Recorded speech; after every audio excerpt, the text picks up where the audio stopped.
Rivian hosted its inaugural AI and Autonomy Day.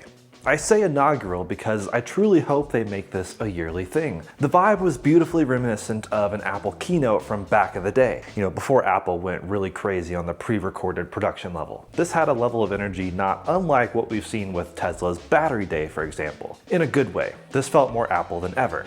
Ironic, given that Rivian still doesn't have Apple CarPlay. Not that it needs it, but I had to point out the irony. But what is Rivian AI and Autonomy Day? And why is it important? AI, ADAS, RAP, what are all these acronyms? Well, I'm going to break that down. But in essence, Rivian is leading hard into AI, or artificial intelligence, and they will be making the computer chips in-house to power that AI and the autonomous driving that they have in the works. So let's get into the weeds. Beautiful weeds, like dandelions. Artificial intelligence. Rivian actually started another company recently called Mind Robotics. Not that many people know about it, but I'm guessing this is closely related. It shows just how much they plan to lean into this new, increasingly hot AI tech. The things Rivian showcased in the AI and Autonomy Day seem closely associated with Mind Robotics. They announced a Rivian Autonomy Processor, RAP1, and Gen 3 autonomy computer called Autonomy Computer Module 3, ACM3. They love acronyms. Most automakers love acronyms. You could probably spend a semester at a tech school getting into the nitty-gritty on this, but in essence, it has extremely high processing power, think 5 billion pixels per second, huge levels of TOPS, or trillion operations per second, low latency interconnections, and AI compilers helping the in-house software play with the in-house hardware. In this way, they are a lot like Apple, or I guess in the vehicle space, a lot like Tesla, creating a super cohesive, ground-up approach where software and hardware are made for each other. How romantic. Ready for another acronym? RUI. Rivian Unified Intelligence, not Rivian Under the Influence. That's not a thing. It's multimodal, meaning it can process and understand data from a variety of types. Think text, images, audio, video, and it uses multi-LLM strategy. LLM meaning large language model. Remember this acronym for later. It allows for natural language processing. Gone are the days when a computer, or in this case a car, needed super specific commands to accomplish a basic task, like turn the temperature up 1 degree. It knows what to do because you told it exactly what to do. Now with Rivian Assistant, you can use natural language, like everyone except the driver wants their heated seat on. Oh, and they're all super cold, so maybe bump the temp up a bit, and it will understand. And what I'm super excited about is being able to say something like, take me to a coffee shop rated 4 stars or higher on Yelp, and oh, if there's a charging spot nearby, route there first. It will understand. Or, can you move my meeting with Imad back 2 hours and text him that to let me know? Syncing with third-party calendars like Google or third-party apps in general will make this super powerful. We've had smart tech for a while, but it's finally getting smarter and genuinely useful. And I can't tell you how many times I wished I had a co-pilot just to Google and cross-reference things to find a highly rated restaurant near a charging stop or a gas station. It's finally built into the car. Your Rivian Assistant will be able to do it for you, and conversationally.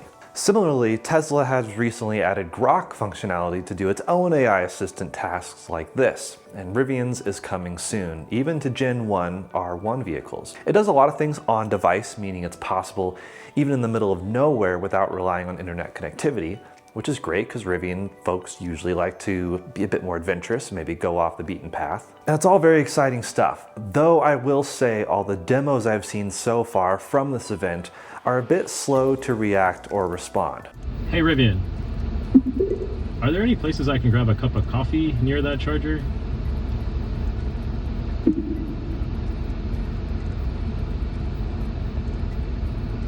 Dutch Bros Coffee is in Placerville, California. It has 4.4 stars. Would you like to learn more or navigate there? Hopefully the speed ramps up as it rolls out in early 2026. And I hope it really does work decently well on the Generation 1 vehicles, as to not leave those early adopters out of the fun. Now, on to the other half of the AI and Autonomy Day. Autonomy. Also in 2026, Rivian's ADAS offering should improve. What is ADAS? Well, it's Advanced Driver Assistance System. Most cars now have some level of this feature, typically allowing for basic adaptive cruise control and lane centering capabilities. More and more cars are now allowing hands-free ADAS. Some brands require pre-mapped roads, meaning they buy data or gather it themselves, precise data on how a road is laid out. It gives more confidence in accuracy, but quickly falls apart if there has been any change in the road. Rivian actually fell in this pre-mapped road camp, alongside GM Super Cruise, Ford's Blue Cruise, Lucid Dream Drive, and more. But now Rivian plans to change this. The issue with ADAS in many cars is that it follows a set of rules. In an ideal world, those rules would perhaps be followable, but we live in a world of edge cases, human behaviors, constantly changing roads and environments, construction zones, and so on. You can see why these systems can be unreliable.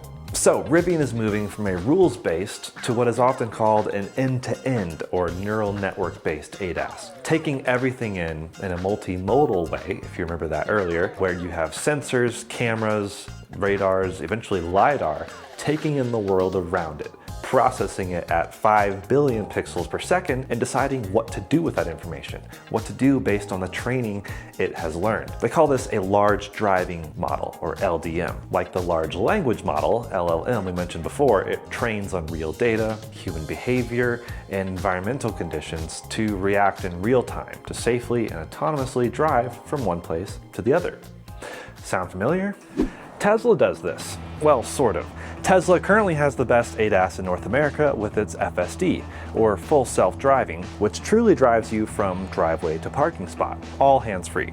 But controversially, they've removed anything except for the cameras.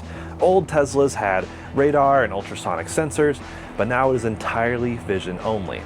On one hand, that's impressive, and their logic is that we humans have only vision with a limited field of view, so a car having 360-degree vision should be capable of even more. And while I agree with that to some extent, I've still had moments with heavy rain or intense sun glare. Certain factors limited it or even caused the car to brake or avoid an obstacle on the road when there was nothing there. If the car had radar and LiDAR that was properly talking to the vision system, then perhaps that would have been avoided entirely.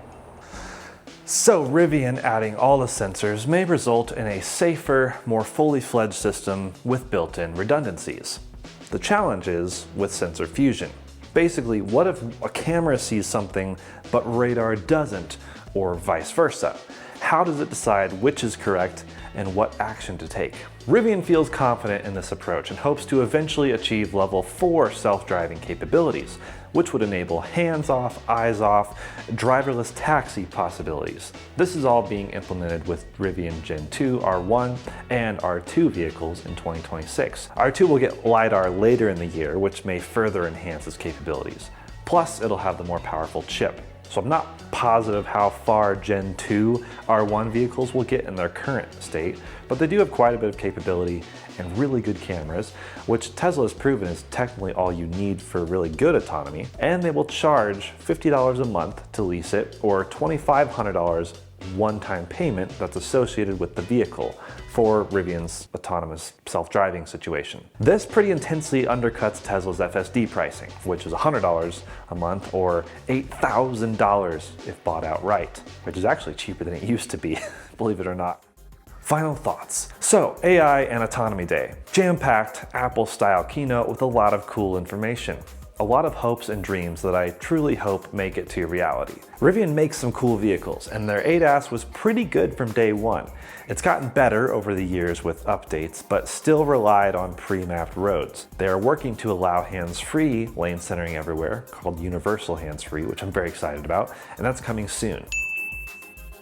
But lots more rolling out in the coming years, barring no major issues. But in the automotive world, there's always challenges that pop up. We'll just have to see how they face them.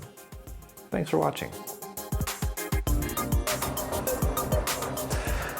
Tesla does, I don't know if I should do that. Okay, hopefully wind noise isn't too crazy because it's windy out here. Oh my god, I should not have eaten cheese before this. Or neural network based ADAS. No, I'm just kidding.